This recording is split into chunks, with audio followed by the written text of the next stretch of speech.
Le Zimbabwe a accueilli le sommet annuel de la Communauté de développement d'Afrique australe, SADC, ce samedi à Harare, réunissant les dirigeants du bloc de 16 nations. Des équipes ont réparé la plupart des routes principales pour la première fois depuis des années et en ont même construit de nouvelles. Cependant, sur le terrain, la police et l'armée ont intensifié leur présence à l'approche de l'événement. Te Chin-Hu, de l'Association des avocats du Zimbabwe pour les droits de l'homme, affirme que depuis la mi-juin jusqu'à aujourd'hui, il y a eu une vague d'arrestations d'environ 100 militants pro-démocratie à travers le pays. Les personnes arrêtées ont été soumises à une détention prolongée et à une incarcération.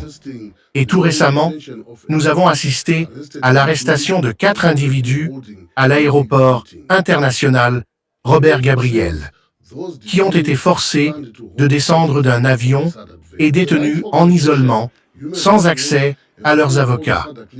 Ils ont également été soumis à la torture et à d'autres traitements inhumains et dégradants. La Commission zimbabwéenne des droits de l'homme, financée par le gouvernement, a déclaré dans un communiqué qu'elle enquêtait sur les rapports de torture d'activistes par les agents de sécurité de l'État, mais le ministre des Affaires intérieures, Kazembe Kazembe, affirme que les personnes arrêtées protestaient illégalement contre la détention prolongée d'activistes arrêtés en juin pour avoir prétendument tenu une réunion illégale. Il ajoute que les personnes détenues prévoyaient de tenir des manifestations lors du sommet.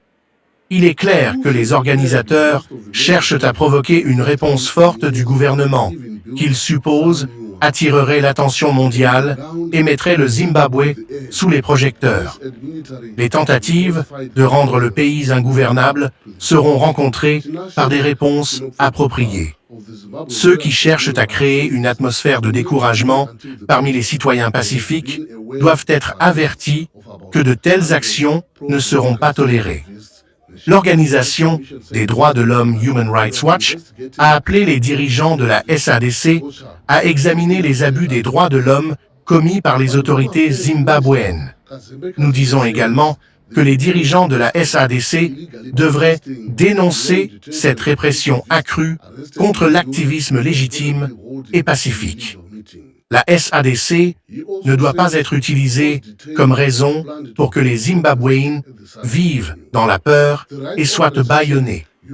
Nous avons vu ces derniers jours des chars militaires rouler dans les rues de Harare dans un cas très clair d'intimidation des citoyens. Pendant le sommet, le Zimbabwe assumera la présidence de la SADC pour la première fois depuis que le bloc de 16 nations est devenu une communauté de développement en 1992.